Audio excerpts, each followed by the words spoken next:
Hi all, അസ്സലാമു അലൈക്കും. Welcome back to Silnas kitchen. ഇന്നത്തെ റെസിപ്പി പച്ച ചക്ക വെച്ചിട്ട് നല്ല ടേസ്റ്റി ആയിട്ടുള്ള അടിപൊളി പലഹാരത്തിൻ്റെ റെസിപ്പിയാണ്. പച്ച ചക്ക വെച്ചിട്ട് നമ്മൾ ചക്കക്കാലാവുമ്പോൾ ചക്ക കൂട്ടാൻ, അതുപോലെ ചക്ക ഉപ്പേരി, ചക്ക ഉടച്ചത്, ചക്ക അവിയൽ, അങ്ങനെ പലതരം വിഭവങ്ങളും തയ്യാറാക്കി നോക്കാറുണ്ട് എല്ലാവരും. അതിൽ നിന്നൊക്കെ വ്യത്യസ്തമായിട്ട് പച്ച ചക്ക വെച്ചിട്ട് നമുക്ക് അടിപൊളിയായിട്ടൊരു വട തയ്യാറാക്കാം. നല്ല ടേസ്റ്റാണ് കഴിക്കാനായിട്ട്. അപ്പോൾ ഇതെങ്ങനെയാണ് തയ്യാറാക്കിയെന്ന് അറിയാനായിട്ട് വീഡിയോ സ്കിപ്പ് ചെയ്യാതെ മുഴുവനായിട്ടൊന്ന് കണ്ടു നോക്കണേ. റെസിപ്പിയിലോട്ട് കിടക്കുന്നതിന് മുമ്പായി സിൽനാസ് കിച്ചൺ ചാനൽ ആദ്യമായിട്ട് കാണുന്നവരാണെങ്കിൽ പ്ലീസ് ഒന്ന് സബ്സ്ക്രൈബ് ചെയ്തേക്കണേ. ഒപ്പം തന്നെ ഈ വീഡിയോസ് നിങ്ങൾക്ക് ഇഷ്ടപ്പെടുകയാണെങ്കിൽ ഒരു ലൈക്ക് ചെയ്ത് ഷെയർ ചെയ്ത് സപ്പോർട്ട് ചെയ്യാനും മറക്കരുത്. ഇനി നമുക്ക് ഇതെങ്ങനെയാണ് തയ്യാറാക്കിയെന്ന് നോക്കാം. ഇതിനായിട്ട് ഞാനിവിടെ ഒരു 15 ചക്കച്ചോള എടുത്തിട്ടുണ്ട്. കുറച്ച് വലിപ്പമുള്ള ചക്കയാണിത്. നന്നായി മൂത്തിട്ടുണ്ട്. മധുരമൊന്നുമില്ല, പച്ചയാണ്. വലിയ ചുള ആയതുകൊണ്ട് ഞാനിവിടെ 15 എണ്ണം എടുത്തിട്ടുള്ളൂ. അതിൽ ചെറുതാണെന്നുണ്ടെങ്കിൽ 20 എണ്ണമൊക്കെ എടുക്കാവുന്നതാണ്. ഈ ഒരു കണക്കനുസരിച്ച്, അതായത് ഞാൻ ഇതിലേക്ക് എടുക്കുന്ന ഇൻഗ്രീഡിയൻസിൻ്റെ കണക്കനുസരിച്ചിട്ട്. ഇനി നമുക്ക് ഈ ഓരോ ചക്കച്ചോളയുടെയും ഉള്ളിലുള്ള ആ ഒരു തൊലിയും കുരുവൊക്കെ എടുത്തു മാറ്റാം. മഴക്കാലം ആയതുകൊണ്ട് തന്നെ ഈ ഒരു ചക്കച്ചോളയിൽ കുറച്ച് വെള്ളത്തിൻ്റെ അംശമുണ്ട്. ഇപ്പോൾ ഞാനിവിടെ കുരുവും ചുളയൊക്കെ ആയിട്ട് സെപ്പറേറ്റ് ആക്കിയിട്ടുണ്ട്. ഇനി നമുക്കിതൊന്ന് കട്ട് ചെയ്തിട്ടെടുക്കാം. ഒരുപാട് വലിപ്പം കുറഞ്ഞിട്ടുമല്ല, എന്നാൽ നല്ല വലിപ്പം കൂടുതലായിട്ടല്ല. ഇതുപോലെ ഒരു മീഡിയം സൈസിലാണ് കട്ട് ചെയ്തെടുത്തിട്ടുള്ളത്. മിക്സിയുടെ ജാറിലിട്ടിട്ട് ചെറുതായിട്ടൊന്ന് ക്രഷ് ചെയ്തെടുക്കാനുള്ളതാണ്. എല്ലാ ചക്കച്ചോളയും ഞാനിവിടെ കട്ട് ചെയ്ത് മാറ്റിയിട്ടുണ്ട്. ഇനി നമുക്കിത് മിക്സിയുടെ ജാറിലേക്ക് ഇട്ട് കൊടുക്കാം. ഇനി ഞാനിതുപോലൊരു സ്പൂൺ അളവിൽ 1 സ്പൂൺ പെരിഞ്ജീരകം ഇട്ട് കൊടുക്കുന്നുണ്ട്. പൊടിയാണെന്നുണ്ടെങ്കിൽ പിന്നീട് ഇട്ട് കൊടുത്താൽ മതി. മുഴുവനായതുകൊണ്ടാണ് ഞാനിപ്പോൾ ഇട്ട് കൊടുത്തത്. ഇനി ഇതൊന്ന് ക്രഷ് ചെയ്തെടുത്തതിന് ശേഷം ഒരു പാത്രത്തിലേക്ക് മാറ്റാം. ഈ ഒരു ചക്കച്ചോളയിൽ മഴ പെയ്ത് വെള്ളം ഇറങ്ങിയതുകൊണ്ടാണ് ഇതുപോലെ കുറച്ച് വെള്ളമായിട്ട് കിട്ടിയിട്ടുള്ളത്. അങ്ങനെ നമ്മൾ സാധാരണ വെള്ളം ഇറങ്ങാത്ത ചക്കച്ചോളയാണെന്നുണ്ടെങ്കിൽ ഡ്രൈ ആയിട്ടിരിക്കും ഇത് ക്രഷ് ചെയ്തെടുക്കുമ്പോൾ. ഇപ്പോൾ ഞാനിതൊരു സ്പാച്ച് കൊണ്ട് കോരി കാണിച്ചു തരാം. നന്നായി അരഞ്ഞിട്ടില്ല, ചെറുതായിട്ടൊരു തരിതരിപ്പുണ്ട്. ഇനി നമുക്ക് ഇതിലേക്ക് 1/2 കപ്പ് അളവിൽ കടലമാവാണ് ഇട്ട് കൊടുക്കേണ്ടത്. അതേ കപ്പ് അളവിൽ തന്നെ ഇനി അരിപ്പൊടി കൂടി ഇട്ട് കൊടുക്കാം. അരിപ്പൊടി വറുത്ത അരിപ്പൊടിയാണ് ഞാൻ ഇതിലേക്ക് ഇട്ട് കൊടുക്കുന്നത്. വറുത്ത അരിപ്പൊടി തന്നെ ഇട്ട് കൊടുക്കാൻ വേണ്ടി നോക്കുക.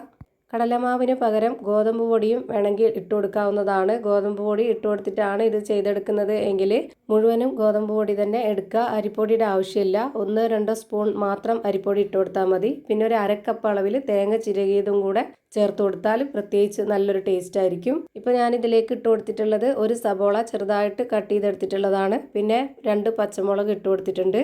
വെളുത്തുള്ളി, ഇഞ്ചി ചതച്ചത് 1 സ്പൂൺ അളവിൽ ഇട്ട് കൊടുത്തിട്ടുണ്ട്. കറിവേപ്പിലയും ഇട്ട് കൊടുത്തു.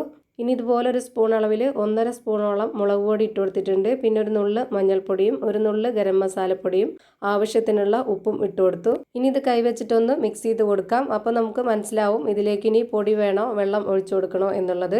ഈ ഒരു ചക്കച്ചോളയിൽ മഴ പെയ്ത് വെള്ളം ഇറങ്ങിയതായതുകൊണ്ട് തന്നെ ഇതിലേക്ക് നമ്മൾ ഇട്ട് കൊടുത്തിട്ടുള്ള ഈ ഒരു പൊടി മതിയായിട്ടില്ല. ഇനി ഒരു 1/4 കപ്പ് അളവിൽ കൂടി കടലമാവ് ഇട്ട് കൊടുക്കുന്നുണ്ട്. അതേ കപ്പ് അളവിൽ തന്നെ ഞാൻ അരിപ്പൊടിയും ഇട്ട് കൊടുക്കുകയാണ്.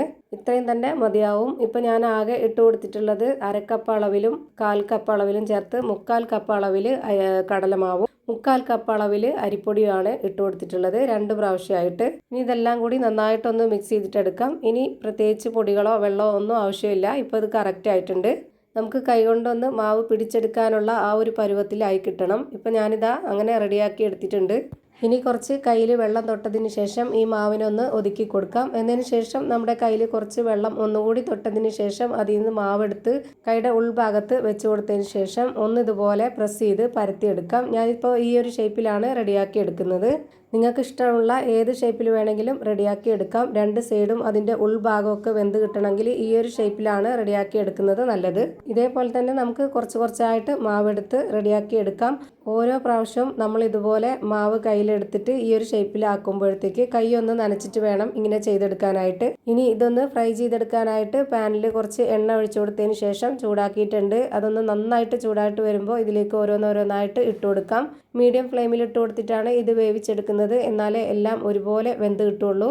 ഇപ്പോൾ ഇതിൻ്റെ എല്ലാം ഒരു ഭാഗം വെന്ത് കിട്ടിയിട്ടുണ്ട്. ഇനി നമുക്കിതൊക്കെ തിരിച്ചിട്ട് കൊടുക്കാം. ഭയങ്കര സിമ്പിളായിട്ട് തയ്യാറാക്കിയെടുക്കാൻ പറ്റുന്ന ഒരു അടിപൊളി സ്നാക്സ് ആണ്. ഇപ്പോൾ ഞാനിതെല്ലാം തിരിച്ചിട്ട് കൊടുത്തിട്ടുണ്ട്. തിരിച്ചിട്ട് കൊടുത്തതിന് ശേഷം 1 മിനിറ്റ് നേരം കൂടെ അതൊന്ന് വേവിച്ചെടുത്താൽ മതി. ഇപ്പോൾ ഇതെല്ലാം 2 സൈഡും വെന്ത് കിട്ടിയിട്ടുണ്ട്. ഇനി നമുക്കിത് എണ്ണയിൽ നിന്ന് കോരി മാറ്റാം. ഒരുപാട് എണ്ണയൊന്നും കുടിക്കാത്ത നല്ല പലഹാരമാണ്. അപ്പോൾ ഇതാ പുറം ഭാഗം നല്ല ക്രിസ്പി ആയിട്ടിരിക്കുന്ന, അകം നല്ല സോഫ്റ്റ് ആയിട്ടിരിക്കുന്ന ഒരു അടിപൊളി പലഹാരം റെഡിയായി കിട്ടി. ഇതുപോലെ തന്നെ എല്ലാം ഫ്രൈ ചെയ്ത് ഒരു പാത്രത്തിലേക്ക് മാറ്റിയിട്ടുണ്ട്.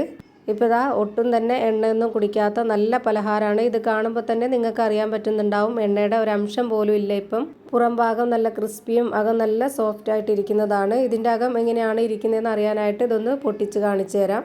ഇപ്പോൾ ദാ ഇതിൻ്റെ അകമൊക്കെ നന്നായിട്ട് വെന്ത് കിട്ടിയിട്ടുണ്ട്. അപ്പോൾ ഇത്രയേ ഉള്ളൂ ഇന്നത്തെ വീഡിയോ ഇഷ്ടമായാൽ ലൈക്ക് ചെയ്യാനും കമൻറ്റ് ചെയ്യാനും ഷെയർ ചെയ്യാനും മറക്കരുത്.